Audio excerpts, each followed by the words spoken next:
focus in on how do you take the ideas that we have, how do you work with a group to actually make a plan of action? What does it look like when you're working in a group format like this to actually come up with your plan? And how do you have accountability between each other to make sure that what you said you were going to do actually got done, and in what order do you want things to be done? How do you look and see whether you've actually achieved something or what your level of success is? And a very common way of framing that planning and accountability is through the use of work plans. And so to get us started, we've asked our own Jean Stacy to kind of facilitate this part of the training. And I just want you to know the reason that I asked her to do this training is because her entire professional career was as a planner. She worked in museums, and she basically helped create museums, including fundraising for community museums. And so she has basically not only developed plans over and over again, but has also worked with employees and other staff in dividing up work plans and reviewing work plans and things like that.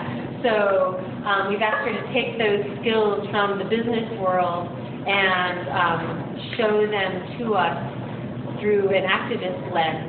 And this is just one way to look at it and one way to frame things. Every individual can kind of adapt these plans to their own particular interests or needs, but this will be a great framework for people to work off of. And so before I turn it over to her, everybody has the handouts. They were available online on the website. If you haven't gone, Occupation Education website, all of the materials and handouts are available there, but we also have hard copies if anybody else needs them. All right, so with that, I'm the helper, and I'll turn it over to you. Okay. What we're going to start with tonight is to kind of kick off of what Gordon was doing Sunday. Some of you weren't here, so we won't do much reviewing of that. We'll just kind of talk through it as we look at this first document. You don't need to read all of this now. It's better just to kind of hang in and pay attention. This was actually developed probably about 6 weeks ago, before Gordon came, because at the time I was thinking about a large campaign against a single bank. And so we talked about this quite a bit in the Actions Committee. And we kind of started narrowing it down to Bank of America for a variety of reasons. So not only do we want to do harm to a bank, but we wanted to build a movement, and we also wanted to look at what's going on in our culture that's important, that is more or less preventing people from taking action, and even when they feel very badly about things. So we were really trying to look at what motivates people and what empowers people. And we kind of came up with the idea that most people don't feel empowered. That's why they don't do anything. So this concept is making everybody understand, we hope, that they're a 50% partner in their relationship with everybody, whether it's Walmart or a bank. And the concept is if you're a 50% partner, and if you don't buy their stuff or you don't use their services, you have the power to shut them down. So that was the premise of the original Move Your Money campaign. So that's just applied here. Then if you get to, that was the Occupy Your Conscience was a very broad concept for actually a movement almost, as a premise of a movement. Within it, it could have several campaigns. And the first one that we were looking at here is the Bank of America campaign, which was specific to the bank. And if you just flip over to the next page, go a couple more, it has all the philosophy and the theory of how we're thinking about people think and how we're going to get people involved. This is the page to take a glance at, the one with the outline on it. And it says, Occupy Your Conscience at the top and know who you're speaking with. Campaign plan. In other words, know which bank you're in debt with. You will see, I revised this one a little bit based on Gordon's presentation because he said he did some things I really like. If you're missing one, look at the person next to you. What's the first page of it look like? It looks like an outline. And the top of it says, occupy your conscious overall plan. And Jamil, you probably don't have these documents because they were actually developed for different reasons. We'll just be using them very briefly. Oh, okay. Yeah, I didn't post them online, so Yeah. no one has them online. These have been passed out a couple of times of different things. The goals are to do serious financial harm to a major bank, to demonstrate to all corporations that people are not going to take it anymore, to make elected and appointed officials stop putting lobby interests above people interests, and to empower people to know that they can force change. Then Lauren actually was the one that was talking about the overall strategy and the framing. Well, our strategy is just basically to motivate everybody, to the clients, investors to move their money, executive staff and board to resign or change bank policies. We were very ambitious here. Motivate the elected officials to represent real people, not corporations, and motivate the people to claim and exercise their power as partners. The framing was we want to create outrage. That's one thing we want to do. And that was the diagnostic framing that Lauren was talking about. Help people identify that's the source of the problem. We wanted to create rejection. Again, framing that as the motivational framing. I'm going to reject that. That's something I'm going to do. I don't want to be a part of. Create fear was another motivational framing. That banks don't close, my money's going to be all tied up in an FDIC thing. And last, offer other options for a solution. And that was the prognostic framing. Not only do you get people all upset, but you try to tell them something they can do that will bring about a solution. I think that is, then we went over, because we wanted a tactical strategy. And in this one, it's important, we identified different audiences. If you'll recall, we talked about first customers of the bank on a variety of levels, and then the top level employees and board, and thirdly, the elected officials. So this is a very broad campaign with a lot of different targets. Therefore, we needed tactical strategies that reflected a diversity of tactics, and this is a little bit more what we'll be talking about today. We said for the Board of Trustees, our strategy is we want to say to them, change everything or we'll bury you, basically. To the CEOs, we'll bury you or you'll go to jail. Lower level employees, here are bad things that your employers do to hurt the earth, et cetera, et cetera. So they understand why we're attacking their employer.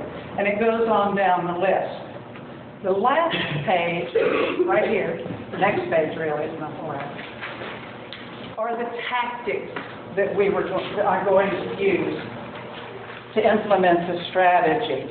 And this is really, in a way, what I would call almost events.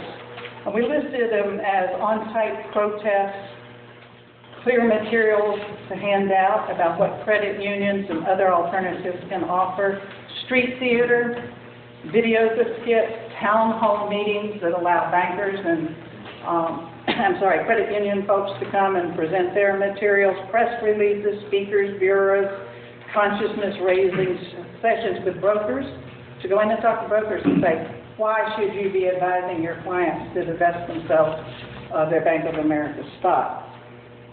We could create a website that we could refer people to really find out about all the activity of Bank of America. And this website would have all of our videos, et cetera, et cetera, et cetera, so people could access it. Okay, so that's a list of tactics. So when you start staging a particular event, what we've done to this point is more strategizing. What we want to talk about now is actually the planning process. How, in fact, do you make a combination of those tactics work. A lot of people really want to discard the planning process, particularly in simple actions. They feel that everything can just kind of happen. But planning is not just to make the event pull off right. Planning is also to develop your team. If you have a strong leader that just says, don't worry about anything, I've thought it through, I think it's a good opportunity if you're putting yourself at any kind of risk to run the other way. Because if things start going wrong and they know everything about it but you don't, you're probably the sheep that will get slaughtered. So team building is part of the planning process. It's also a way for all of us, since so many of us are newbies at this, to actually figure out, to anticipate, to start predicting, to start questioning the very specific activities of an event. So I think respecting the team building part of it is one of the most important parts for activists. Some of what we do is going to be very complicated as activists. Some of it's going to be dangerous at times. A lot of us have other jobs, a lot of responsibilities, a lot of things on our mind. So if we have planning documents, things that we can all refer back to, be sure we're on the same page. Something gets changed when things change, and everything else has to revolve around that. So what I brought to you today are a few ideas of things that you might want to be developing. If you would look at your handout, which has planning tools on it. Usually with most of our campaigns, we're starting out with research. And a lot of that usually precedes any actions that you might want to schedule. But it can overlap, because inevitably as you're developing some of your materials, in particular you're going to find holes in your research that you need to fill in.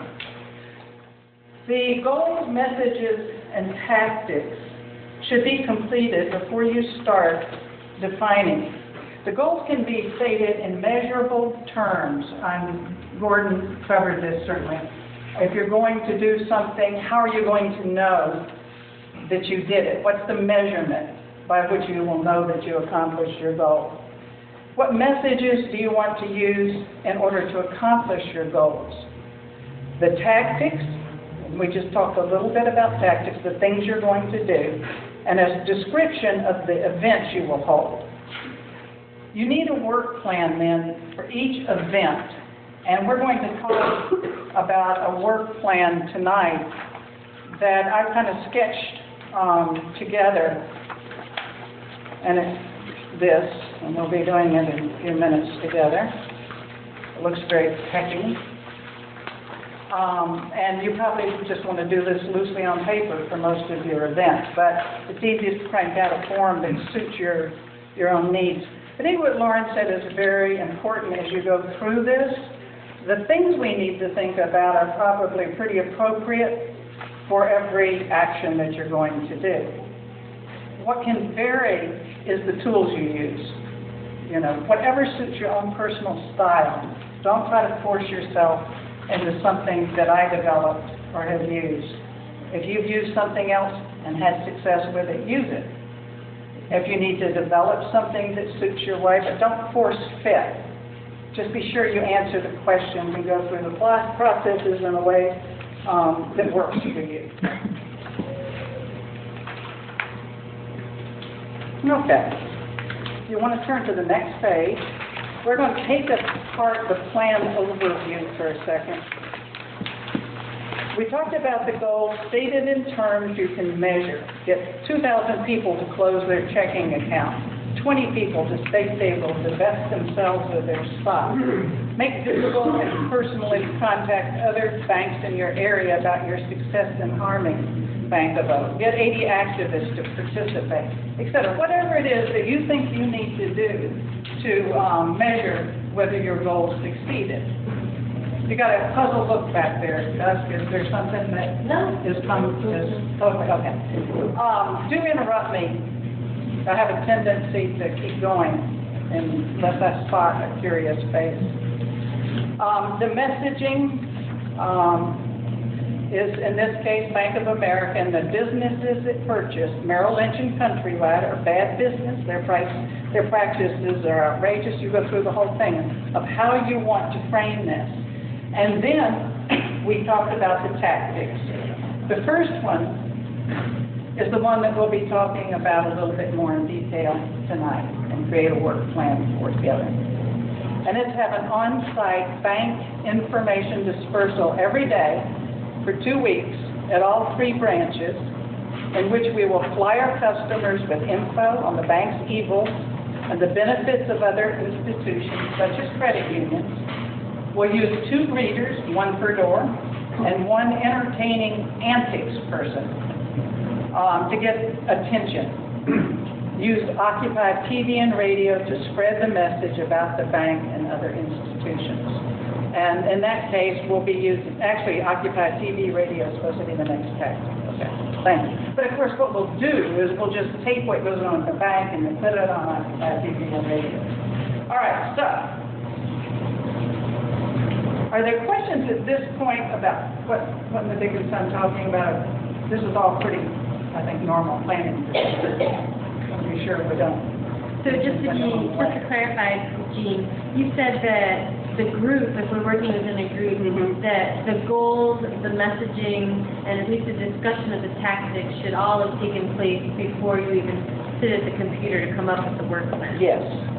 So that we're very clear, because everything that you do, from once you determine your goals and your messaging in particular, everything else that you do should tie back to that.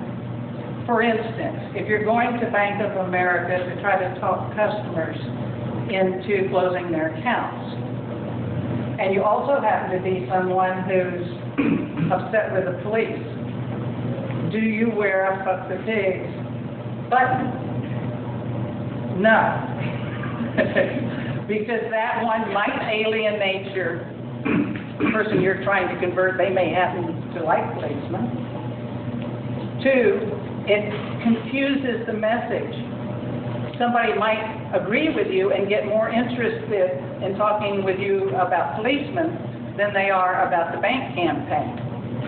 So every time you plan any aspect of your campaign, after you set your goals and your messaging, you want to check each thing back constantly. And that's on your checklist that you'll be seeing later. Is this consistent? Does this help me get where I'm going? And that's a really important part of the process. Again, doing this all together helps all of us learn so that we can be the leader of the next campaign. That's what Occupy is supposed to do. So how does timing play into this? Like, for instance, how are you going to discuss how you figure out how long you need to achieve that goal, or the reverse? You've got a deadline in 2 weeks and you need to have all of this stuff done by then. It depends on the situation. If there's some external event that you want to respond to, or something that's coming up, such as the passage of a bill, obviously that's the deadline and you're going to work backwards, and your possibilities are limited by that and directed by that. If, on the other hand, you have a goal such as shutting down the Bank of America, well, you can say, I have 6 months, I have 8 months, I have 10 months. You can set a goal that you realistically think you need that amount of time to do it. Do you see the difference in the external stimulation that's going to dictate that you have to finish in this amount of time, and then your more general campaign is not time limited, and it's dependent on how long you think you need. Okay, does that answer what you were asking? All right.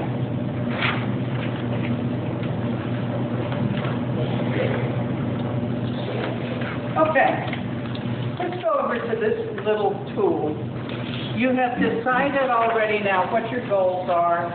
You've decided you're going to do an on-site demonstration outside of a bank that's going to be primarily informational in nature. Okay? And that's really where we're starting tonight. That's our goal tonight, is to talk about these types of work plans. If you will look over on the left, I don't know if you want to project this one. I've got it on the live screen. I can't project it That's there. all right, they people have papers. If you look here, it's a task work plan. The events, you would fill in Bank of America on-site information. Okay? And the dates of the event, I didn't deal with real dates here.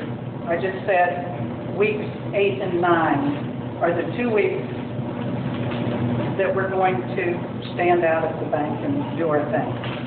For this one event that's part of a whole myriad of events that are part of our campaign. Again, I looked at research as not a specified amount of time. We've had research going on for a long time. If you're starting out fresh on a project, you might want to put in a specific number of weeks you're going to give yourself, particularly if it's a time-sensitive campaign, that you have to accomplish your research. The next thing is what we just talked about, developing the plan overview, your goals and your messaging and your tactics.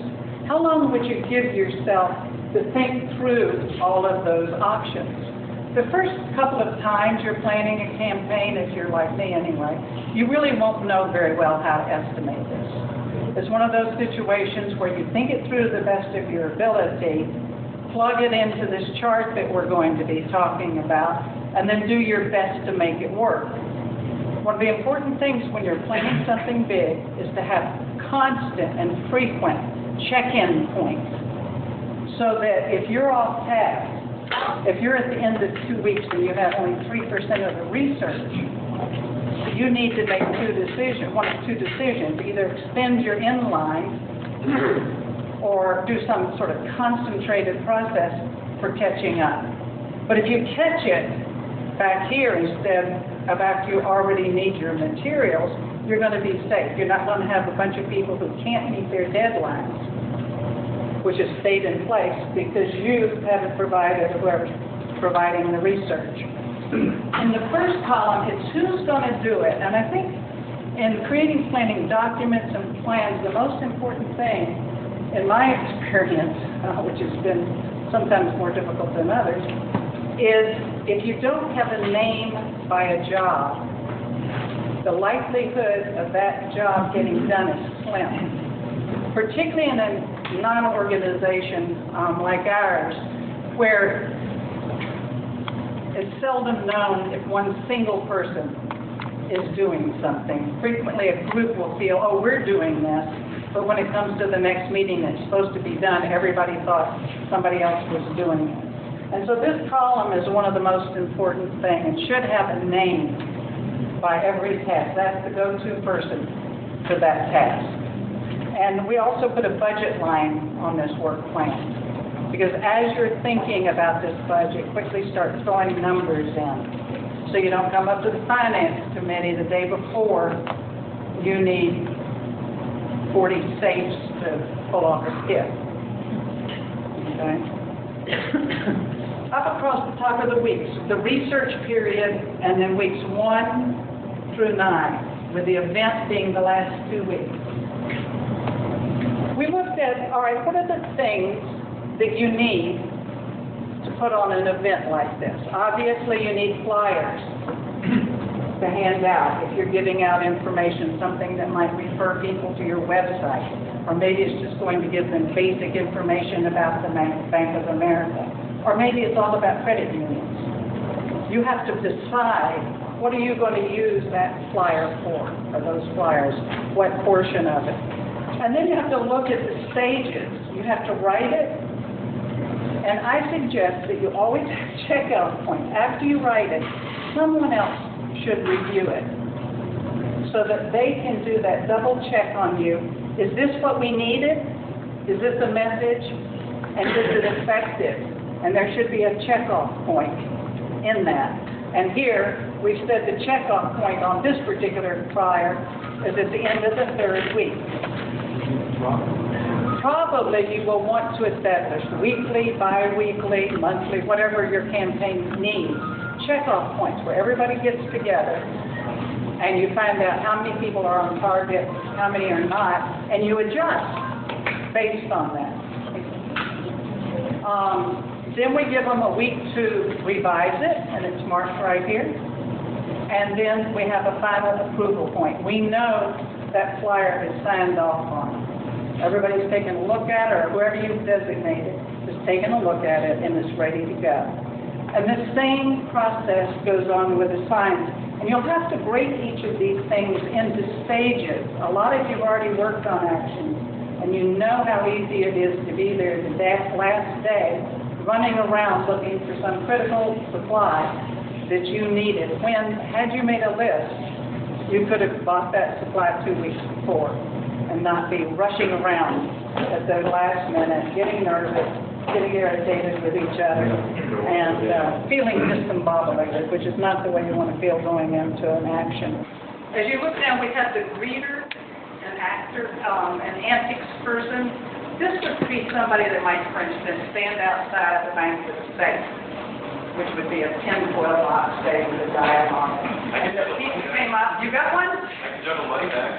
Okay, there you go. You say to people, oh, wait, leave your wallet in here.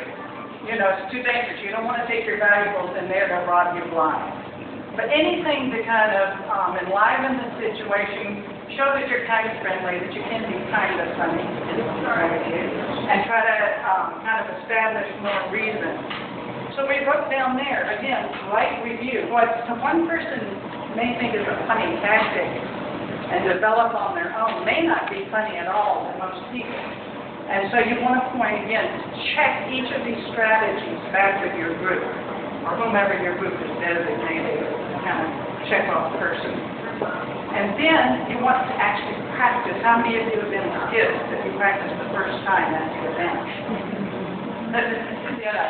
And sometimes that works great, and sometimes it doesn't. So what we're trying to do is stay on message. Then it's really a good idea to try to practice and to develop what else can you get out of that skill if you go over it a few times. Lauren. So, Jean, you mentioned that the name that you have listed in this column is the person that's the bottom liner. Yeah, the go-to person. So this is not Tom's work plan. This would be the campaign's work plan. Tom might have a work plan where he's going to list out the names of all the actors, that he's phoned them, and blah, blah, blah. He will provide his own checklist. This is where he interfaces with the whole group.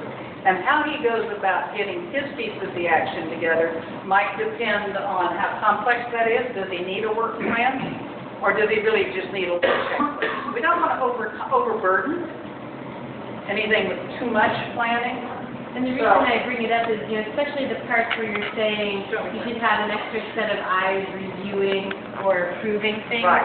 Tom's work plan would say, send to Jean so-and-so for review, and when he gets their comments back, then he checks off his work plan saying that part was done. Exactly. And the way this is set up, and I don't know, one of the things for me that was hard about planning with this group is that we do have such a diverse population with diverse computer skills, so that where you would use the tactic that you just described, it would be sent electronically, someone would sign off on it. Perhaps I wouldn't rely on my old style, older person style, of having meetings constantly.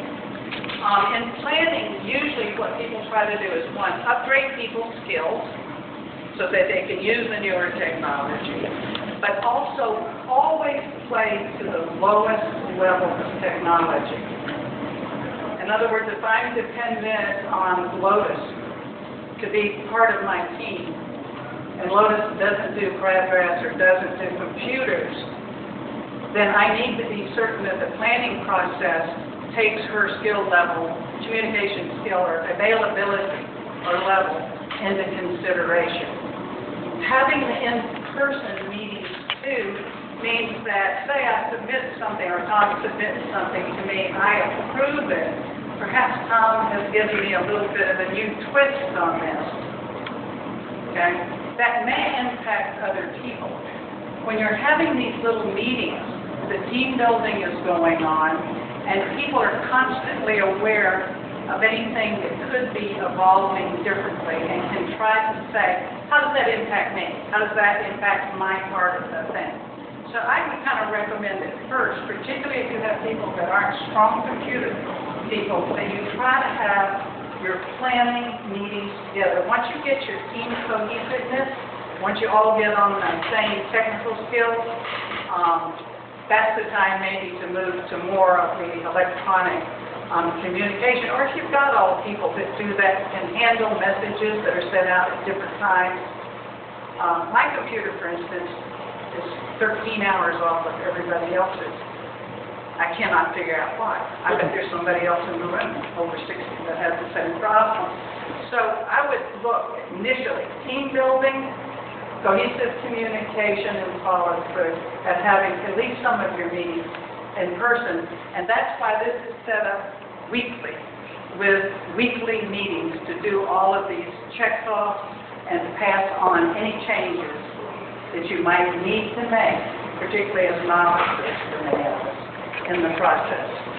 Since we are such a large umbrella, I see Occupy as being a place to channel all the various issues that we're concerned about, and there's usually a conflict of priorities and interests. And would the first step be like action committee? How does that, people come and present what they want and what we'd like to gather people to be involved with. Have like a time frame as well, what the highest priority is and, how we're going to fit all that in so we can get the most people involved as possible if we make a big mistake. And we get our list of priorities figured out, and then we figure out how we're going to do all that. And this kind of starts after you've done that. This is after you've done that, after you've gotten your goals, your messaging or framing, and your events determined. Okay? Down here, though, because you bring up a really good point, is staffing. Usually something like this starts out as a fairly small core committee. And when you look at your event, you realize you may need 20 people or you may need 500 people. So we put, again, this is very simple, but when recruit for time frame, when are you going to do the recruiting? When are you going to train people if you need to train them? If they're doing a skit, when does that training need to take place? Or if they're advising stockbrokers, they need, if you're going to talk to a stockbroker about why people should divest themselves of Bank of America stock, you should know what you're talking about. So the whole issue is just kind of very simply addressed here to remind you, think about your staffing or how you're going to recruit, train, and utilize people that are involved. So would that also include, get volunteers, get sign holders? Staffing is not volunteers. Okay. It would be anything that you needed. You need to say, what's the flyer going to say? Okay, it's going to direct people to a website. Where's the website? So to be certain that you really plan website development, let's say it takes quite a long time, you need to have a whole schedule for website development. Who are you going to get to do it? What are your checkoff points with them? Who's going to be the person responsible for getting the appropriate information, designing the page? That's the website development in particular. We should be using a lot of that in the technologies we're operating today. In planning, one of the biggest problems is who's responsible for what in website design. Whose aesthetic is it? Is it the guy with his hand on the mouse, that gets to make the decisions on that? Or is it the person that's in charge of the campaign? What are the checkoff points for doing that? Do you get a concept out? Say, do me something, they give you a concept and you yes or no it, or make some corrections. But all of those checkoff points need to be clearly understood between the people that are working. And if you identify them through a work plan, you're much more likely to hit those points. How many people understand what I'm talking about? Okay. Any questions on this particular thing? And what was your question? Lucy is ready to go. Yes. When we refer to people who start a campaign with by Eugene, what do we exactly mean? I'm still very new with this. I think it's used as an old word that's really not always appropriate. Okay. Under the occupy structure, if you want, or lack of structure, I think what we, is we call ourselves leaderless, but kind of leader-full, that we're full of a lot of leaders. And they may arise pretty spontaneously based on what the organization needs or on what their interests are, what particular skills are needed at a certain time. So I think that's a very good question. And perhaps, I noticed one of the words that was being used is champion of a particular event. Kind of, who's the maypole around which things kind of rotate? Who's the go-to person in the last moment? A coordinator might be a good word for it. Okay, thank you. Any other questions at this point? Okay. Does everybody pretty much understand? I think a lot of you have used these or much more complicated planning tools. But this one's pretty simple. The thought is that it can be used on a paper napkin or on a computer, anywhere in between. What you have to decide is the plan that you've already been using, the system, does that work better? Is that more adaptable to doing your activism?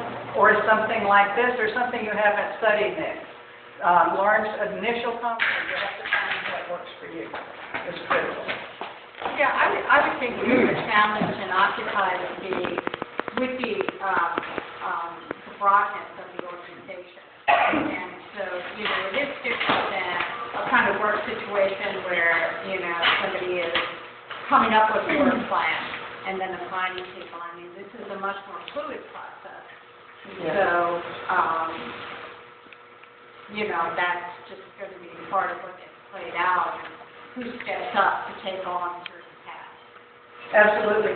And I think, in a way, a work plan which seems more rigid, in some ways provides more fluidity.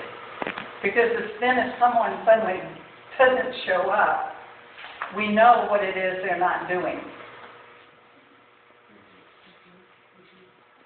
That to me is one of the most critical things. In our business, it was always, on time and within budget, great quality. This is pretty much what we're looking for, but it's mostly on time and with everything we need. And great quality. To me, the quality, and everybody has their own judge, the quality, I think of actions here, depends more on the spirit of the group doing it than anyway. What is their level of commitment? Not just commitment, what is their level of responsibility? Where are they in their life? And how much can they really contribute? How much control do they have over their life so that they can take on a more responsible job? And that's so important for each of us to assess, not just to jump up and say, oh, in week 7 and 8, I'll do X, and then you remember, oh, that's when you have final exams, or that's the week your daughter's out on spring break, or whatever. It's to try to force people into being a little bit more thoughtful. So, Jamil, yes. I just wondered if you could speak to the idea that, we've had successful actions in the past. Many people would say that none of us have gone through as rigorous a process as this. But maybe you could speak to what is unique about the current situation that may not be unique in the future that might make a plan like this more important.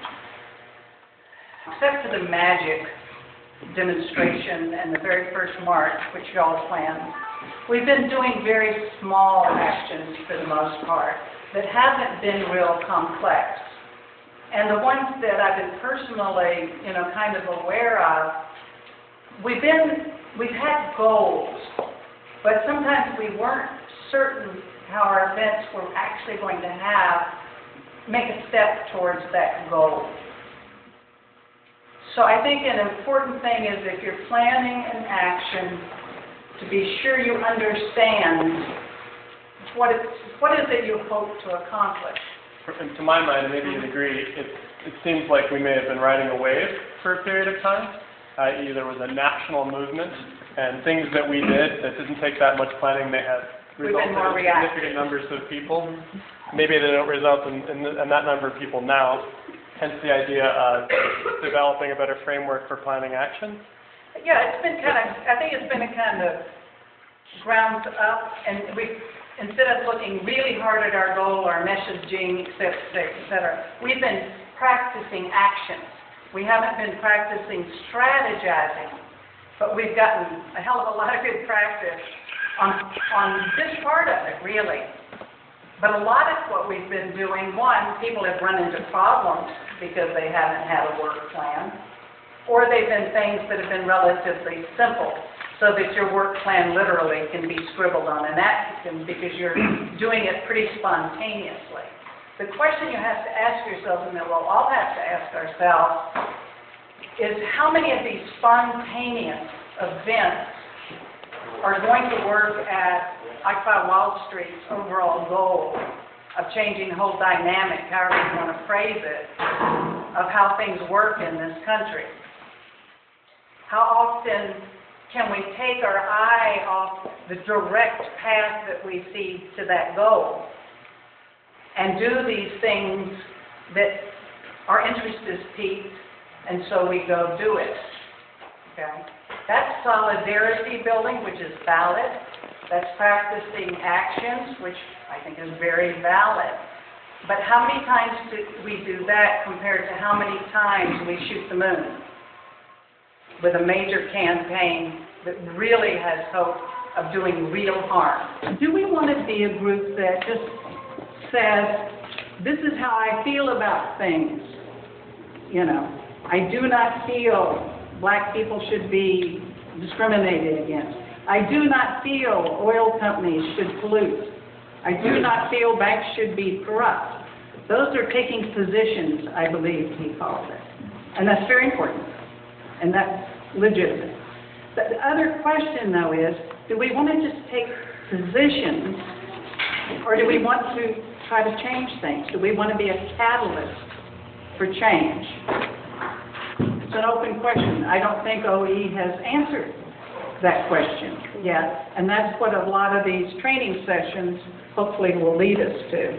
I'm too overextended like many of us, and I actually consider myself 89%, I have a 40-hour week job, and I also have other commitments, but I have all these things I just want to not only do the action, but offer solutions. And, like 350.org has put out the word to do a global gathering, and I'm so fired up. I mean, the Obama administration just allowed Shell to go drill the Arctic. I mean, it's one thing after another, and that's what gets me, is like, drill, baby, kill. It's like, if we don't have a planet, none of us have a home. Exactly. And to me, that is like, that ties together so many issues that we can bring together. And I want to take on this ambitious plan, but I'm limited with time. Exactly. You know? I think that's why we've all come together, too. And it's the plus and the minus of it, right? Not only have we come together, but everybody here has a somewhat different passion. And I think one of the things that Jamil keeps on saying to me, he's been kind enough to mentor me at times, is, this isn't a short-term project. Just because all we're going to do right now might be take down Bank of America, it doesn't mean that we can't do something else about the oil. The questions that Gordon was raising is, do we want to disperse our things to the point that perhaps we're not effective? It's like a can of spray paint. If you stand back and just spray it all over, you probably aren't going to totally change the color of anything. You're just going to get a little bit of sparkle everywhere. But if you take that spray can and hold it up close and focus all of the paint in a small area, be it the oil company or the bank or whatever, for a short period of time, you're going to change it to purple or red or orange or whatever color you have. And that's up to each of us to decide, and then decide as an organization. But from my experience, the more controversial an action may be, and especially the more risk that might be involved, and then the more security culture that might be involved in an action, the more planning that needs to happen. Oftentimes people think that if they're planning an arrest scenario or something like that, that they shouldn't put things down on paper, or they shouldn't plan very much in advance of it. As And our lawyer, what do you say? and that's exactly the wrong way to go about it, because you definitely, one thing that I often see people forgetting to plan when they're doing actions is the end. Whether it is a rally or a march or whatever, when you've done your thing, how do you get everybody out of the space? The longer they linger around, the more likely cops are to be there. The longer that interaction happens, sooner or later somebody's going to get arrested for something. And so one of the most important parts of planning an action is the getaway. And I don't mean that in terms of a robbery or something, but how are you going to get safely out of that space, assuming you don't get arrested? And if an arrest scenario is part of it, then you have a whole separate part of planning to do, which is not only jail support, but also the ensuing cases. How are you going to assist people with paying fines and community service, and all of those other parts have to be followed out to the end of them. That was the first thing I wanted to say. And the second thing is, are you going to discuss how we are accountable to each other in this process? What happens when somebody 3 weeks in a row doesn't do what they say they're going to do? Do you reassign it? Do you nag them? Do you kick them out? What are your What kind of mama are you going to be? Right, what kind of advice do you have that actually helping us to make sure that once you make a work plan, that it's not just a bunch of X's on a piece of paper? Since I'm going to dodge the question, No, excellent. and I'm not a politician, but it's really part of the culture that you want to develop within your small group. We are all volunteers, and I've worked with volunteers extensively all my life. And basically, volunteers are going to do whatever they damn well please. That's the luxury of volunteerism. Some people will take it extraordinarily seriously. Betty, I know you take very seriously your activism. You don't treat it as volunteerism. You treat it as a job. It's just as important as your paying job. Other people either can't afford to feel that way because their job, if they're called at the last minute, they need to go for that on-call to get the $10 they need to put dinner on the table. And we have to take that into consideration. So I think a culture needs to develop within each organization, each little affinity group that starts planning it, that's suitable. But Lauren's point of accountability is critical. There are two kinds in my mind of accountability when you're talking about campaigns and actions. One of it is kind of the accountability to all of us and to OE and to your whole team of did you meet your goals? And that's when we talk just about measuring the goals in finite terms so that we can see.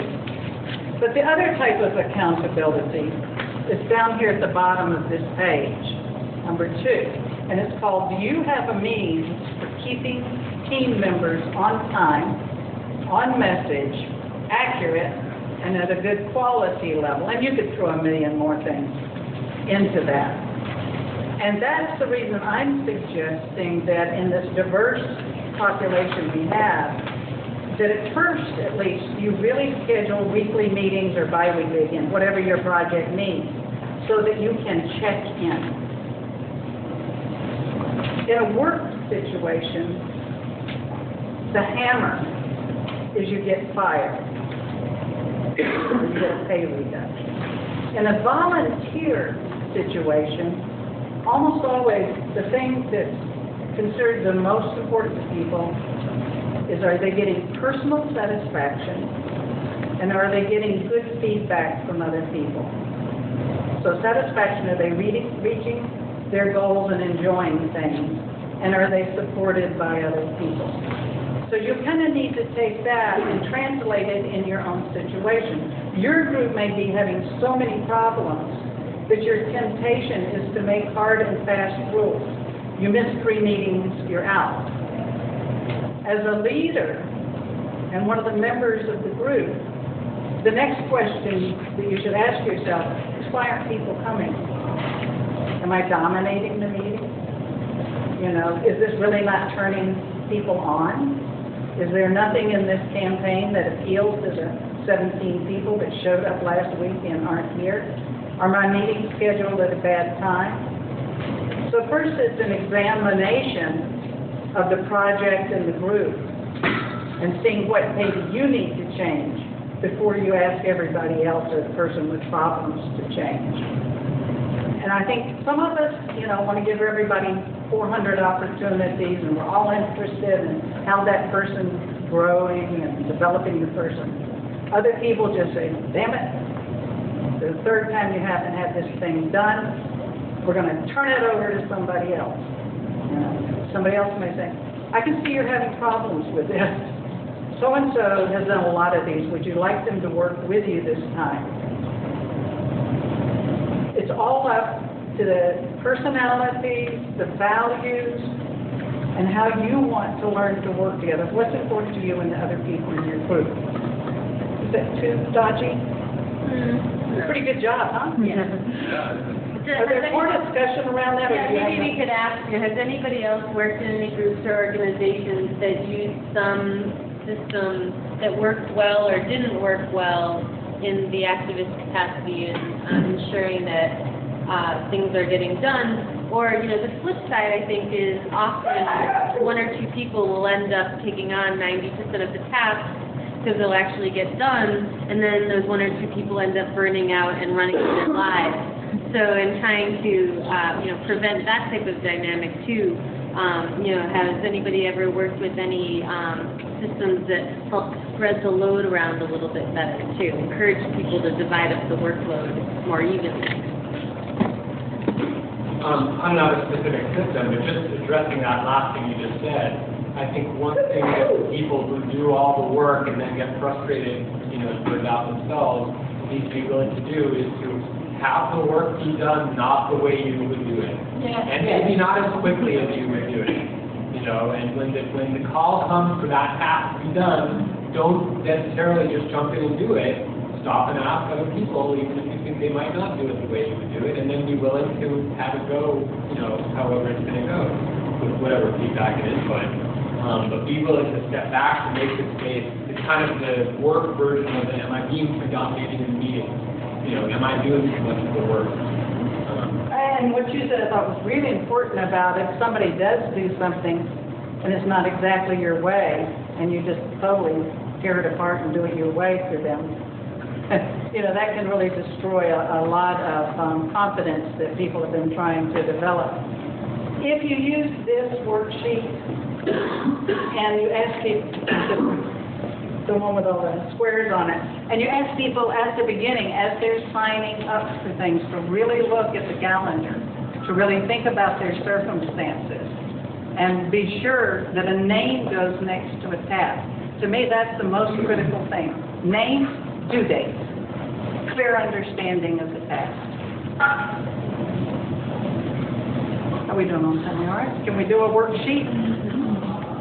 All right, let's do this. How about if you get in little groups of 3 or 4, however many people you want to work with. And I want you to think about an action that's clear for you. What actually have in your mind is something you would theoretically like to do someday. And make it something simple. Don't plan a whole campaign. Okay? Plan just an action, whether it's a bank thing or you're going to protest, whatever you want to do. Okay? And use this sheet between you to plan that action. The important thing are the questions you ask. I can check that for you if you want. Let's spend about, what, 12 minutes?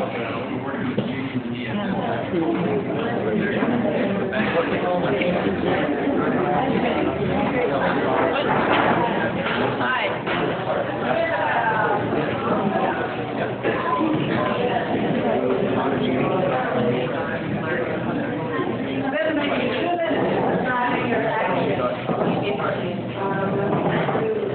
I got it. We are undertaking a campaign planning process right now.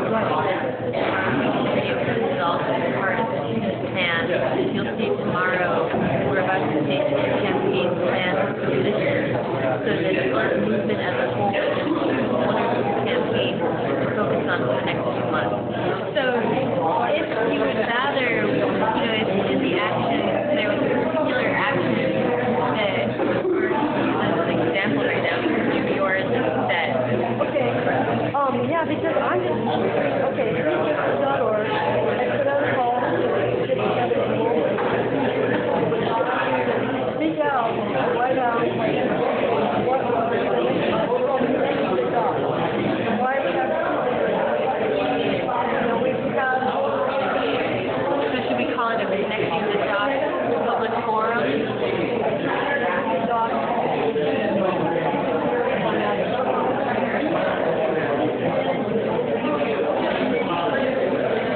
Okay, so that is the title of our event.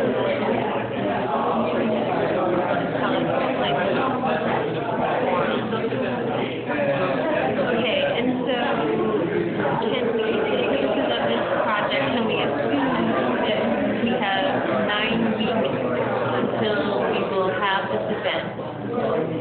okay, May 5th. Okay, so where it says date of event, we put in May 9th, and so back here on the 9th. Okay, and so where it says week 9, that would normally be May 5th, we'll just call it May 5th for fantasy reasons, even though the week may not necessarily add up.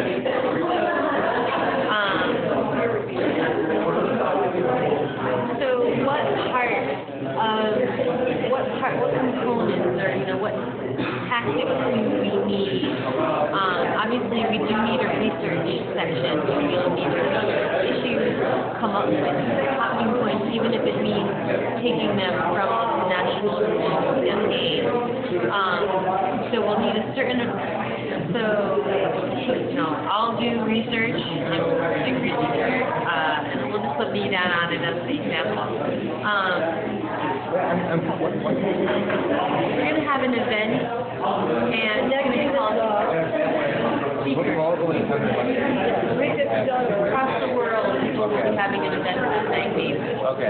And so part of what I think we need is somebody who's going to be in charge of selecting and contacting the speaker. The first thing that we need to do is research potential speakers, select the speakers, contact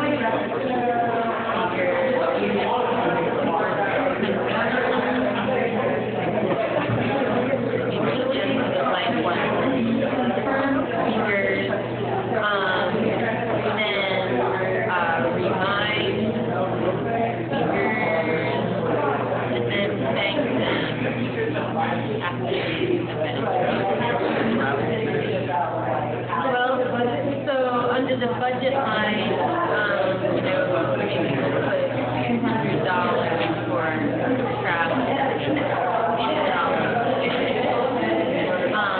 That would be one person would be tasked with basically being the point person for speaker. And that's a lot of work, but that person is just the bottom liner, So let's just say that we're going to put Basil.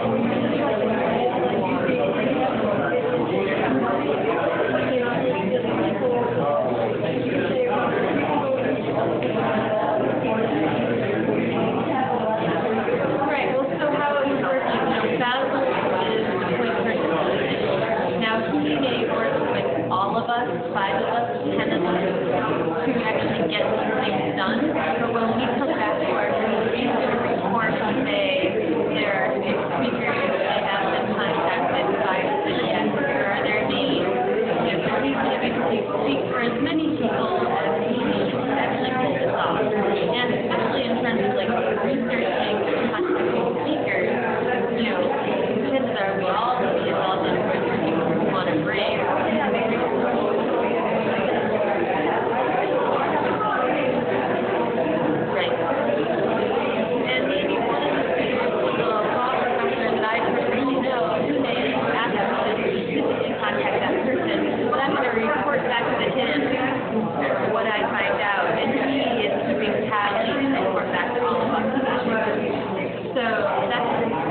then we would need a room, you know, or a location.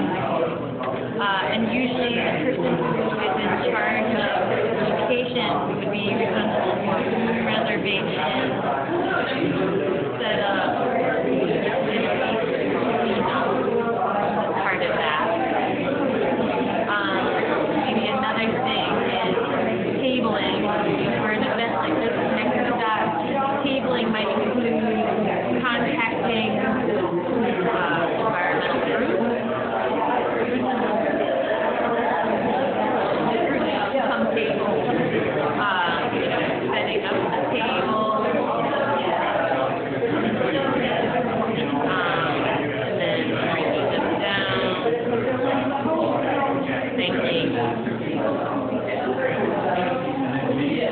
Outreach, which would include publicity, media, flyers, website, and also social networking. Yeah, so you have some of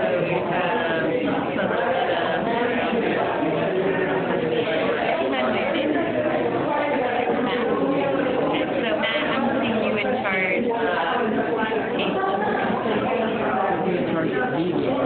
okay. Well, okay, so then you would be working with Loretta. And let's just put in that budget line for Loretta, $500.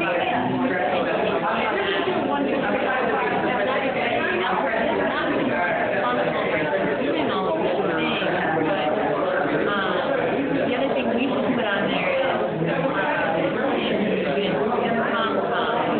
because for us, we want the communications committee to be assisting with a lot of this stuff, especially in terms of so let's just pretend those are the only components that we need to worry about.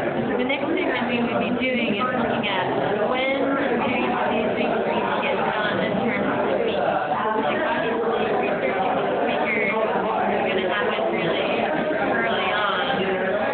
Thanking the speaker is going to happen, you know, usually week 10, you know, putting that obviously outside of the box, so that has to happen at the event. Remind the speakers that they're going to happen or maybe. And so, you know, this is kind of what you generally do. You just kind of figure out when each of these things have to happen, and you put it into the correct box.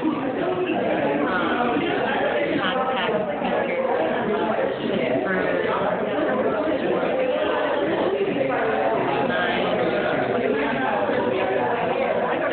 maybe reminding us to show you for that like that. You basically get each one of these things done. It's pretty realistic, which obviously would be part of the process, right? To make sure that it's doable. So,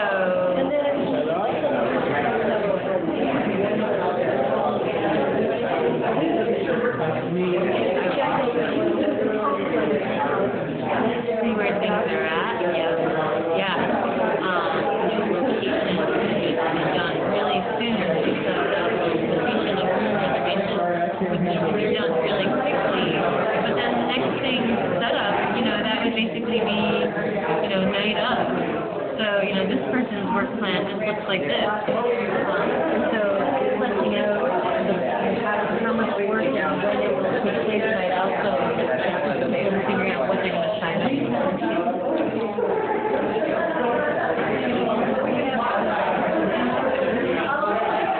I usually write lists. This is really good because I have the whole graphic.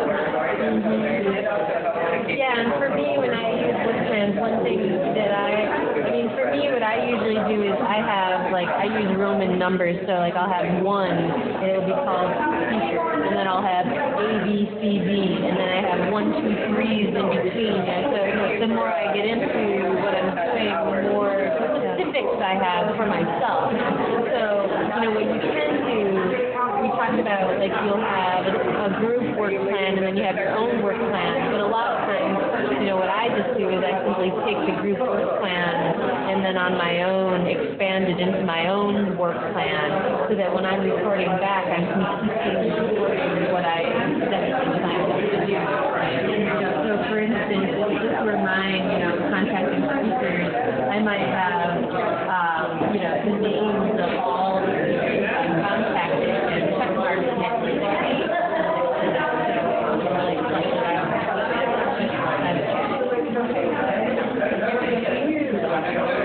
In the context of saying, beginning tomorrow, we're all within our own population.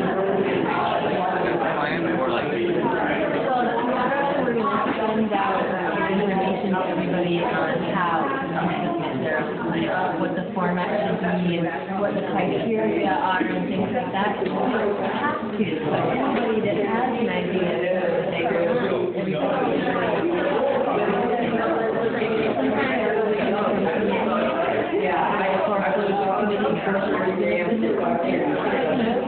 somebody came to me already on campaign plan to do another unhoused family presentation. So there will be a whole gamut of everything from major some are going to be Okay, should we come back together then and we'll kind of see where we are? Let me mention one thing before we bring all your results together, because I don't want to leave these things out. There were things that were brought up while y'all were working. One of them is that an important reason to keep your work plans together and to see that you have orderly progress, particularly now, is that we are bringing so many new people into the movement. And many of them are people like me, who never in their life held a protest sign, or who never entered, I still call them parades, just to show you where I'm coming from, who never participated in a march. And we have a very unfortunate level of comfort with taking part in these kinds of activities. I keep on thinking, what would my mother say? She could see me now. Thank God she's dead. We have to realize that even those who have been long-time activists may have been activating at a certain level, and now we need to move people to move, as Gordon talked to, into increasingly more uncomfortable, but perhaps more effective in that situation level. If we're inviting people to do that, we have to be able to show them that the group they're doing it with will offer them support and protection.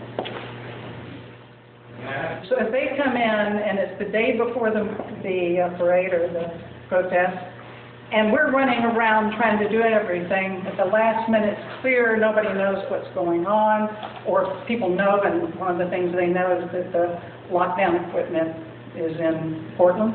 It's not going to instill confidence. And they're going to walk away or run away. They're going to come over with me and write a letter to the mayor and complain about things. So it's very important that we have the planning and process for that reason. And another issue, Lauren really pretty much enumerated, but this whole security issue, to try to look, and this is a hard one for me, so many of the things that require high security don't require high levels of secrecy. And I'll try to see if I can explain that logically. You may need to be making very careful plans, secure plans, such as Lauren was talking about for the Getaway, or how are you going to race in and do something quickly. But if you're not releasing the time and the place and the target, you can do a lot of your planning in larger groups. Tango Down did a small example of this when they had their F27 event, 29, and they had a core group who knew all the details of the plan and invited others to come in as witness. Nobody knew except the core group where we were going, and we didn't know until the night, I guess 2 days before, what time we were going.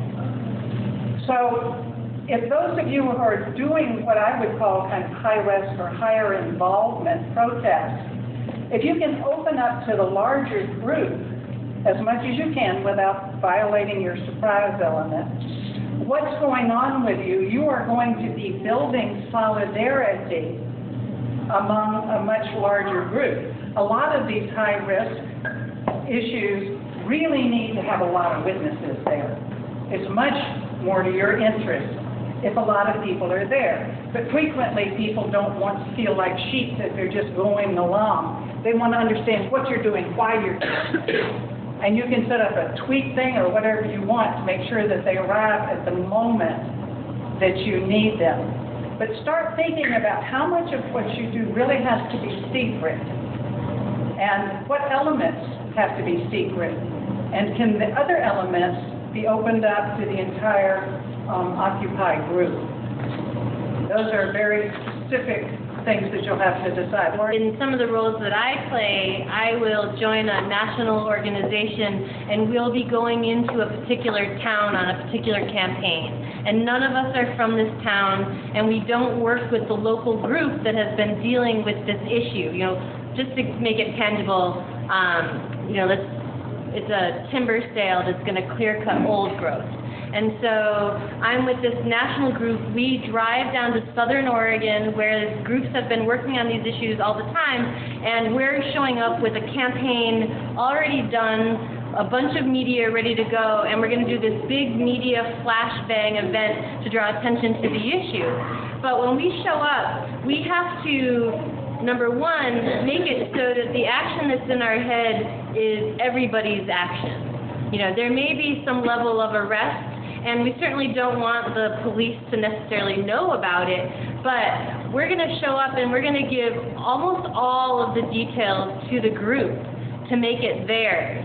There's no reason that we can't tell them, you know, why we're doing this, who's, you know, how many people we need, what kind of roles need to be played, what the goal of the action is, what we hope to achieve, you know, all those types of things, what the level of arrest potentially is, what the possible consequences of arrest are.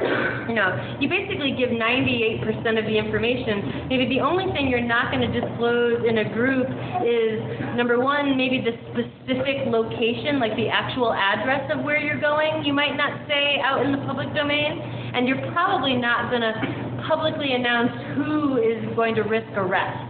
So people aren't going to necessarily raise their hands and say, I get arrested, although oftentimes we will say, you know, we will ask, you know, how many people are considering engaging in civil disobedience at this event? And then we might go talk to those individuals one-on-one afterward. But, you know, that's going into a total strange location. But the number one thing you really want to make sure happens is that everybody feels empowered, that they're making logical choices with their brains on whether they want to be involved or not. And they also want to know that they were a part of, you know, framing the message, about, you know, choosing the particular targets, et cetera, et cetera. That's the way that you build a movement. You don't necessarily build a movement by having a very small group of people in a small place come up with all the details and then come into the group and say, this is what we plan to do it or don't. You know, that is a very different method of organizing than the type that builds movements and is, you know, kind of considered a grassroots movement. And so in terms of secrecy, going back to your point, secrecy, you know, and I'll caveat this by saying, you know, I represent people who go to prison for 20 years for burning down buildings. In that scenario, there's a level of secrecy that goes on there, and that's because they're committing massive federal felonies that possibly risk their lives and others and have, you know, lifelong consequences to many, many people. There is some level of secrecy involved in that. But really, almost every other kind of action and almost every action that we've done within this group and most likely will do within this group does not deserve that level of secrecy, and sometimes that level of secrecy is actually counterproductive. When you're expensive, so then you sort of come up with that issue of media. It's like, how do you get media attention if, you know, your target and your timing has been confidential until you're actually doing it? The vast majority of things, in my personal opinion, the vast majority of actions that we're going to do don't require even keeping our locations or targets a secret. saying we're going to go protest Walmart might mean that the cops might be there or they might hire extra security that day, but that's not necessarily a negative thing to us and our tactics. That costs Walmart more money and, you know, draws even more media the more cops that are there sometimes. So 98% of the time we should be able to disclose locations and things like that in advance. The other alternative, if it is a rare circumstance where that is not the case, then there are ways to send out press releases or do press advisories on the morning of. You know, as people are heading to the location, it's announced on the website and it's sent out as a PSA or a press release that morning as people are heading out. But, you know, the downside to that and why people should really weigh carefully whether they really need to do that or not is obviously you are less likely to get the media there, and you are less likely to get a response. And a lot of times the actions that people are planning are primarily for media. You know, if we're going out to Highway 99 and doing some action out of the downtown core where there aren't a lot of people to watch it, we're obviously doing it for media purposes. And so we should be weighing even more heavily, is this the type of action that necessitates not informing the media 3 days in advance so that they actually will come. And especially if you're having high arrest scenarios or situations where there's a chance that things could go dodgy, you want as many other humans there to witness. And so instead of going back to a place of secrecy and not telling people, you should be attempting to gather numbers. You know, and one of the things that Gordon mentioned is when you're planning an action, you should be thinking, how many people do I really need to effectively pull this off? And it's not 12 or 15. It's like 100 or 200 people to make a protest or a demo or a whatever effective. And so you need to think, do you really have the capacity to get 200 people to show up midweek at 10 a.m.? You know, you need to consider those factors when you're planning an action. If not, you need to think, you know, well, when is the best chances of having that happen? Is it a Saturday? And do I need a month of planning in order to really pull that off? Like, all of those factors come into the equation as you sit down and start actually planning it. And I'll caveat all of this by saying, you know, April 11th, we're actually having our action planning training where the real nitty-gritty of pulling off an action and, you know, and how to plan it will be covered in far more detail by a much more expert than me, but that's just sort of some nuts and bolts of it. Remember, whoever's doing the drastic action is probably not the person the reporter is going to talk to when they show up. If somebody's locked down or, you know, hanging from a tree or up in a tree, the reporters are going to talk to the other members of that team. So it's really important that they be well informed, that they understand what the action is all about, that they're not somebody that was brought in at the very last minute to be witnessed. So we need to, again, constantly massage getting that message through. How about a strategy also in place? For instance, you have a high-risk protest going off, and you kind of have everything somewhat undercover, and, you know, the group knows what's going on. But then you have some wild card come in, they really just get into, like, really, like, just violently shouting, and they have this energy that's kind of, you know, not in alignment with the message that you're trying to get out. Right. For instance, you're going to need to suggest, one, do I need peacekeepers? Do I need legal observers? Almost always when we have actions, we do want those people around. But this other question is a very important part of your planning process if you're doing anything at all. And that's the what if. To sit there and with your team think of everything that could possibly happen over which you do not have control.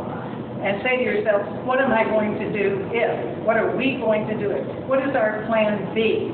Because you can plan your way out of almost anything. But first you have to imagine that thing might happen. And you need to have a cohesive response about that. There's some good documents on the Portland Action Lab site that talks about how do you plan for the unplanned. That's on Portland site. You'll see it under Action Lab. Let's talk for just a minute. Yes, did you want to say something? No, just to comment on how we did an action at Getaway last year where we could double get into the recruiter's office, they shut the place out, we couldn't get in the whole mall, no media, no us, but we did have a plan, we could go off-site to the bus stop, so we had students coming, so we did have a plan in place. Right. So we weren't totally thrown off by it. And you could cope with it and still make something Yeah. out of it, right? Let's talk about some of the problems you ran into, or how did you do with your planning? Were there boggles? Was the document assisting you in any way? How are some people, has somebody got an event that they made some progress on? Sure, we did one. Okay. So our group called our plan Connecting the Dots Climate Change Public Forum, because there's a global or national event called Connecting the Dots with climate change. And so we just, for example purposes, said that we were going to do a public forum with that title, with speakers and informational tables from all the local environmental groups to help plug people into other work that's going on here locally. And so we, gave a date of May 5th because that's the National Day of Action.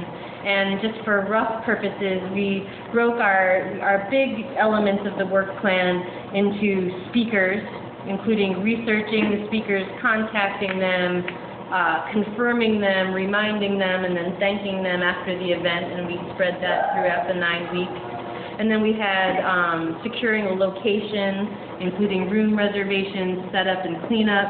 We had a tabling person who was in charge of contacting the environmental groups, setting up the tables, breaking them down, and then thanking the groups afterward. And then we threw in outreach as our fourth component, just because we had 4 people, just to make it simple. And outreach included publicity, media, flyers, website, social networking, and working with the ComCom. I can tell you're a first time. Yeah. And then we spread our tasks throughout the different... Who's doing the tables? Tabling was Matt. Good, you got the name on there. Yes. And, we talked about, Loretta took outreach, that huge long list, but she was just a bottom liner for it. So she might have 10 people working for her with, on those tasks. Or the coordinator. She would be the coordinator for outreach, reporting back to the group. The sub-coordinator. Yeah, and then we have a budget, $700 that we would need for it, and just kind of fleshed it out really rough. Who else has an example? Patty? We had a real example of an Occupy Interfaith group who has as one of its goals to work with the Healthcare for All Oregon organizers and train our people and educate all our congregation on how to show up, get money to be educated so that when we do go to a vote, they can encourage their legislators and their voting. So right away we want to, we're going to have our next meeting on April 15th, so we'd like to have a framework for having that house party plan all ready to go, so we know what we need to do. Have a place, and someone has already offered, and we set a time. We know we can have speakers come from the state organization, so Deb is going to look into that. Someone will be a host because we're going to have food and drink. We'll have an agenda for the meeting, talk about media resources, and getting the word out to make sure the invitations go. So then there's other things like if they are going to get trained on how to have house parties, well, let's have them get dates for their own individual house parties and get on with it and give them the materials and some follow-up that really ensures that we're reaching our goal. Names over there too. That's usually the thing people forget. Yeah. Who else has one? Yeah, Beatrice had this really cool idea that we were going to shut down Jakewood Student Athletic Center to protest preferential treatment towards students around Especially for tutoring. Especially because people who aren't student athletes have to wait a long time in some basements to get tutoring, and if you are, you get to go in this palace. So we're going to shut it down. And so we have flyers, research is Beatrice, and then flyers, the flyer proofreading, and making signs, and outreach, coordinating with student groups, coordinating with other people, arranging with the lawyer, and legal support, and legal observers, jail support, arrest support.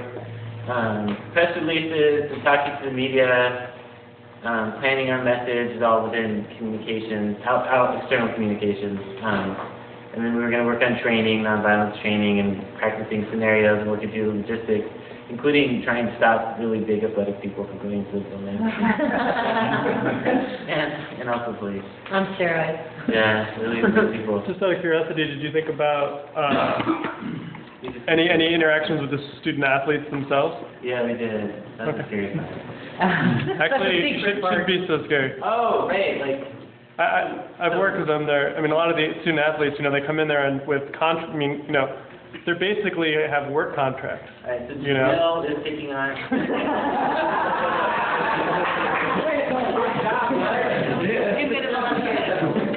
Do we have one more person that wants to report? Although we did not get the staff level of names and stuff, but I think part of that's because we didn't have a real world example, and we started with more of a tactic than an issue, which was like how can we get everybody's attention in Eugene at all at once? It was like, well, what if we got a few hundred people to overnight, Friday or Saturday night, go out on a few streets around where they live, or really distributed throughout Eugene. So the next morning, everybody wakes up on every major street and many other streets. There's something unmissable, a big bow and a flyer, around at least 2 poles on every street. And we thought to connect it to transportation issues, so it's how much CO2 we donate, we contribute to global warming and so on. Point people to alternatives, what the ways of city planning or adjusting the Eugene city plan that would be more sustainable. And then we started to getting into specifics, a lot of the things people have been saying, publicity, fundraising, etc. But then we kept getting drawn back into well, what's the issue again? And I realized listening to other people, we never thought of who our allies were. And that's probably because the issue wasn't as clear, as it could have been yet. So one meta thing I noticed about this is ask yourself when you're ready to do this kind of planning. Right. How clear does the plan need to be before it actually Exactly, because what y'all did is very rapidly, you did some strategical thinking and you did brainstorming, which are both really important things. But we had just kind of jumped down to a lower level. Right. Let me ask you this. How many people would probably use a little bit more written planning at this point now than they would have before? Okay, and how many people, and bring up what your concerns are, probably wouldn't use more planning? What are the things that run through your head? Well, for some things, I see the usefulness for some things like planning an informative action, or for planning a bigger campaign. But I also see that sometimes if you have something that's set and rigid like that, you get really focused on doing those things when a better option that might have developed organically isn't mentioned, because you have so much energy devoted to sticking with what's going on. So I guess I like loose guidelines. These are all personal styles. I'm control freak. So to me, flexibility is because I understand my structure. Right. For you, you want to rely, more on the ad hoc, solve it as I go. I think that style, particularly with very small projects that you don't have to drag a lot of people with you, can be very effective. It's when you get to the larger groups, that the larger communication, the ability to do all kinds of things.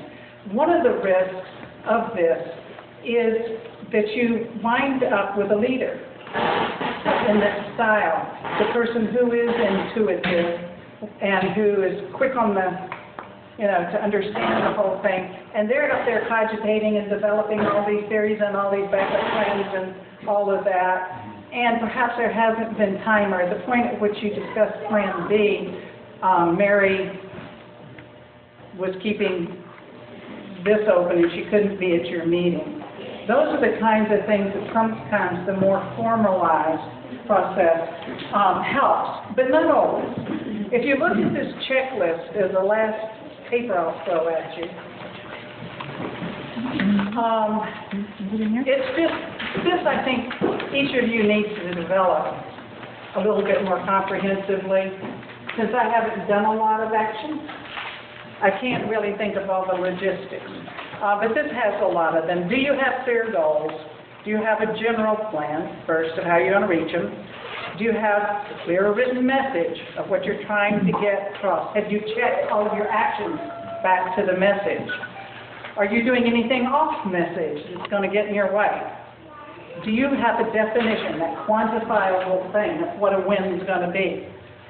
Do you have a way in which you're going to evaluate it? Like for the bank draft, we would need to go to the credit union, for instance, and say, how many new accounts did you get this week? Or maybe we'd ask them, can you tally up how much money was transferred? Have you checked with legal? And this is the one I urge you, that earlier in your plans that you can go and talk to Lauren.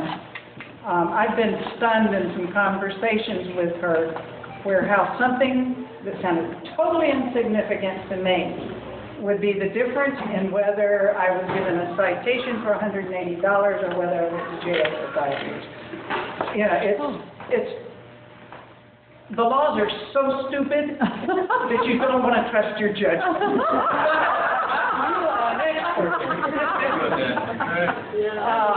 Have you informed everyone? Sure, you find out what the risk is, and you think, wow, if they know that, they might not do it.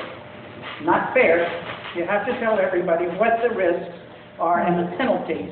That was something Michael Kerrigan, back when I was police liaison, I called back and I said, oh, I found out what all the risks are if we do this, if we do this. And he said, well, if you do this, what's the penalty? Oh, I was supposed to ask that? Because it's not just what is the risk, but exactly, is it 30 days or is it 5 years? Is it $100? Is it $200? So I had to call Camcar back and say, just talk to my mentor, and he says I'm supposed to ask you. Do you have the email, phone numbers and everything of everybody, some contact folks for them in case things go awry? Do you have an organizational structure and process? And that sees who's doing what. And I would add to that this culture thing. Have you developed your culture about how you're going to try to hold your group together and get things done? Do you have the way to track? And that would be this sheet that you've been working on. Do you have a budget that has the expenses and where you're going to get the money from? Not just $100 for this, but where you're going to get it from. Do you know how many people you need at what stage? Always critical, and Gordon has talked about that a lot. We're always talking about, you know, the family going on a camping trip and they buy all the Hershey bars and the marshmallows and the graham crackers and take all their warm clothes and their goggles to keep the smoke out of their eyes and nobody brings the matches. You want to be sure you really do have a check-off list of your supplies. That's the easiest place to mess up on those little tiny details. And do you have a place to store the materials? If you're going to a bank every day for 10 days, with materials, what happens to them in between shifts? Where can people go? The night person leaves them where, for instance? All of these kinds of things. And everybody should be developing this checklist. One of the things that you'll get a memo from me on very soon, because it's written but not dispersed, is a suggestion that we put together what I'm calling a ready response system. Y'all already have part of one in place that we used particularly around the closing of the camp, but I'd like to see, and a number of people I've talked to would like to see that made more sophisticated, revisited, that people like Mary, who are constantly bringing people into the organization, know how to get them onto those lists, that's one of your check-off things, that we look at groups like seniors, who have a lot of time frequently, and say, or at least flexibility in time. Can you be in a level 1, whereas if we need a whole bunch of people just to show up, and then we can contact those people rapidly? I think we are really at a point where we need to put some of these things in a more structured way so that everybody doesn't constantly have to try to figure it out for their own little project. The security checklist, for instance. What are the questions you should be asking Lauren? What's relevant so that you don't have to, you have something to kind of stimulate your thing. I think we should get some of these forms in place. So a couple things. One is during the April 11th session, the action session, Kim will be bringing some examples of specific types of checklists specifically for CD and related things, so we can, you know, add to that based on her expertise. Then the next thing I wanted to remind everybody is next week's session is coalition building and membership building. So issues about, you know, how do you get 200 people to show up? We'll go through some of those tactics next week. And then the final thing, I just kind of wanted to make one comment about Lotus's comment about the idea that, you know, maybe a work plan isn't necessary if you want to try to be spontaneous in an action. And hopefully by the end of this, what you'll see is even if during the action itself the hope is to go with the flow of what people want to do, there's all sorts of parts that are still very valid parts of a work plan, like checking with the lawyer, getting police liaisons, or getting legal observers. You know, what actually happens at the event itself is usually just one line on a work plan. You know, that's the actual event, you know, so that's really a small part of what normally goes into a work plan. And the more flexible sometimes and the more ad hoc you're going to be, the more you kind of need some of those more rigid touchstones, like whose job is it going to be to call an end to it and thank everybody and have them leave, you know. So some parts of this, I think, of a work plan are almost more important when you want to be flexy than when it's a very rigid plan. Right, I know in the business I was in, which was totally dependent on creativity. If you're dealing with very creative people, you damn tootin' sure better believe you've got a structure. Particularly in my case, if I wanted an exhibit to be developed in a 9-month period, there had to be some boundary around that for the process to take place and result in an actual product, in my mind, or a behavior in an action situation. And I think everything Lauren is saying is true, but that also there is room for flexibility depending on what you're doing in your own personal style. Don't let, if you're one of those people who can hold everything in your head, if you're one of those people who's working with only 2 other people and you're meeting on everything, you know, and you're working through and you're asking the questions, that's the important thing. Do we need this? Do we need that? Do we need the other? Then you don't have to worry if it's going on this particular piece. Maybe it's a note in your pocket. I don't think any of us care. But just be sure that you and everybody working with you has a very good perspective on what each person's responsibility and time frames are, and that you have looked at this to see what things are essential. It would be great to get some of these blank templates on the occupation education website. Okay, so the blank ones are there, so if folks want to download and start adapting And I've this. got a bunch here now. All the handouts are up there except for the outline that she passed out. It's on occupation-education, our website /occupation-education. Take these so they can... That's the page for the whole entire series. Yeah, I have a question, like, the action committee, now is that constantly evolving? Boy, is it. That's like such a place where, like, when you have an idea, you come and you present your idea, but is there any structure in place like that? I mean, I've gone to a couple of them because I had an idea I wanted to present, but I guess it's always shifting and changing, and have some kind of protocol in place when new people come in and keep on changing with the members. Yeah, I think her point's a really big and important one. During this winter, I think the organization has been very busy growing itself. Our communications, our homeless task force, the library committee, we've really been developing this non-organization. Actions is one of the committees that needs the most growth. I think everything's kind of been hovering around because most of us, in fact, don't know how to plan action. So I think as we plan, somebody asked me, what's going to take to get people to come to actions? And I feel it's 2 things. One, having an action to work on, you know, to commit yourself and to participate in. And secondly, is developing an actions committee that plays well together.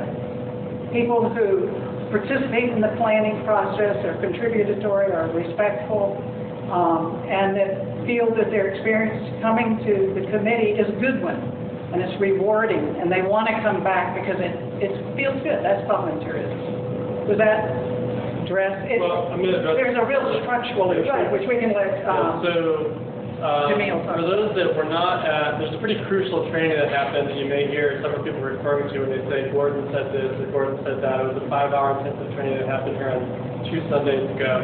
And essentially what we decided to do, since it was such an important training that we could not live stream it for various reasons, was to try to bring elements of that into the discussion for each one of our speakers and actually try to revisit some of the issues that we went over. And the League of Research Committee in particular is actually kind of moving ahead with some of the decisions or some of the kind of conclusions that we came to as part of that training. One of them being soliciting campaign action plans from anyone who wants to submit one. And you'll get information about that over the coming week, for example. If you're on any of our lists, we'll be sending information out. And we want people to really think about, like, a specific campaign and go through all these questions that Jean has raised, and there's actually a few more. And we have a few principles that we developed, but it's kind of an ongoing discussion that we're attempting to start via this occupation education series, and then kind of like we have different legs of it. The Legal Research Committee is going to be discussing how to implement it. We're going to be trying to actually solicit campaign plans. We're going to have GAs devoted, or parts of GAs devoted to discussing the different campaign plans, and even just the idea of developing a campaign, because that may not be, sort of what everyone in your organization feels is the right method of working or developing actions. So, actions are really crucial to this organization. We're all about action. But there's this tension between doing any kind of action and effective action that actually builds our movement, builds our numbers. And again, like Gina is saying, makes us appear to people that are interested, very effective, committed, involved, and excited. And so other people really do want to take part. So that's just a kind of a segue. Each one of these different sessions, we'll try to make allusions back to that, and we encourage you to read the notes that are posted online. And we'll, it's just kind of an ongoing discussion, and a very important and difficult one. It happens in every single movement. And there we go. It's an evolving discussion. Thank you. One of the questions always, too, in addition to, is do you want just to share your views with people, or do you make change? Another way I phrase that is, do you want to be a gnat, or do you want to be an elephant stampede? Well, if you're fighting something, I don't know, I'd rather be the elephant. It takes a lot of planning to move a herd of elephants. Okay, I know Jean brought up about, and you just brought up about the campaigns that we're thinking about. Are those going to be like stable campaigns that we're going to operate from? Because I was thinking like environmental, economical, and ethical, which kind of integrates all of those issues as those that are really like if, for instance, if we're hearing on the headlines that there, we got protests going on about tar sands, how do we join in with that movement? And how do we enlarge the message as things are in the headlines? All I'll say in response to that, and to illustrate the complexity and difficulty of this discussion, there's always a tension between, say, this is the big media issue, we should be doing this, we should be doing this, the dissipation of energies that are available to do action, the lack of sophistication if you're always doing a whole bunch of different things. There's a tension between that, but then also wanting to ride waves, like what happened with Pavon, for example, which was a great solidarity action. And there's also a tension between focusing too much energy on a specific campaign and not focusing on too many others. So I think those are things that we will try to work out as an organization and try to say, this is what we've decided as our campaigns. But one thing that we should keep in mind is that there should be a basic set of ideas that we all agree on. If we do really want to try to increase our numbers so that we do direct actions, for example, they are very powerful direct actions. We don't even have to call the media because they know it's going to be a big action. They know there's going to be people coming out. That's the level we want to get to. So I think that's kind of what stimulated this discussion about campaigns. Also, something again that Jamil made me aware of is sometimes what you do in picking your target is see on how many different levels. For instance, if we go out to the biomass plant out to the west of town, it's an air pollution or environmental issue. It's what process let this place ever be built in the first place? It's what's happening, why are they building it in the poor section of town where all the immigrant people live? It's a social justice, it's corruption, did I win? You're friends. And I share it with you. Yeah, so unless there's any other questions, I think we're getting pretty close to the end. Just one, maybe else have a question on Dominic. But also strategic planning around being timely, doing, like being preventive, doing something before the biomass gets in place, or trying to, how we can, like you said, have the structure in place, so when there's something that we know is coming down the pipe, we can be ready to go. Yeah, well, I can tell you that, just as an example, in this organization, there's several people in this organization, this whole group, Neighborhood Action Committee, that's been doing foreclosures, and they've really been on top of it and done amazing work. And it's just phenomenal. We do get a lot of inquiries from people about how we can help with their specific foreclosures, because it's just a small committed group of people having a big effect, and that's just an ongoing issue that's serious. In fact, during this training session, we're going to have one speaker, Max Rameau, who's been at the forefront of issues of foreclosures. He actually kind of like spawned a movement called the Take Back the Land movement that really is actually much more sophisticated than just kind of stopping foreclosures. He's really trying to we're pushing structural changes, quick that home ownership and mortgages actually happen. And there's actually other occupiers that are really invested in this particular campaign, I would say. So yeah, I totally agree with you. And part of that is, we're going to do some analysis of, the range of issues that are out there and, try to figure things out. But I just want to make sure to caution people and just say that this is kind of an evolving thing, and that's why we're trying to get as many people as possible to come to these sessions so that we can, just figure out where people are at, get feedback. Figure out where people are at, get feedback. And if people take a look at what is going to go up on the website from the kind of format that we put together around this mission, and we picked around, and then, it will give you an idea of how to present. If you have something that you're really hot about, then how you can put that into a format, what the timeline is that can get to everybody. Just curious, I don't want to sound like I'm just asking you. Maybe it's a question for the whole group. But where and when are we going to try to figure out how much attention or energy we want to give to our central campaign, and how much space and freedom of energy we want to take to the last-minute inspiration type actions that unfold, or new people come in and go, I want to organize this with Occupy, hey, what's the idea? Try to find some people.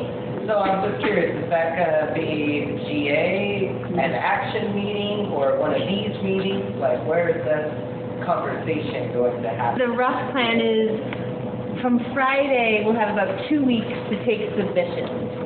And then the very next week, we're going to have all of the proposal submittees do like a 5-minute presentation at the GA. The next week at the GA is a discussion about how many or whether we should pick a couple of different campaigns.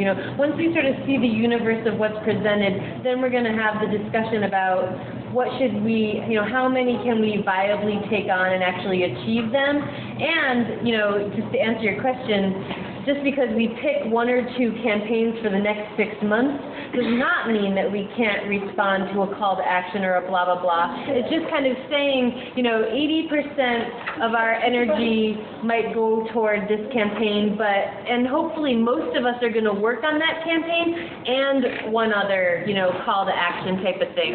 The idea being that the majority of energy will be working on the campaign so we can actually achieve it, but it does not eliminate everybody's personal interest or activism or, things that come up at a last minute. It's not an exclusive thing unless we at that GA decide that that's what we want. And then the following week will be the start of voting or coming to consensus on, if we do decide we want 2 main campaigns, then that following week's GA is the beginning of trying to consensus upon what those campaigns are. Okay.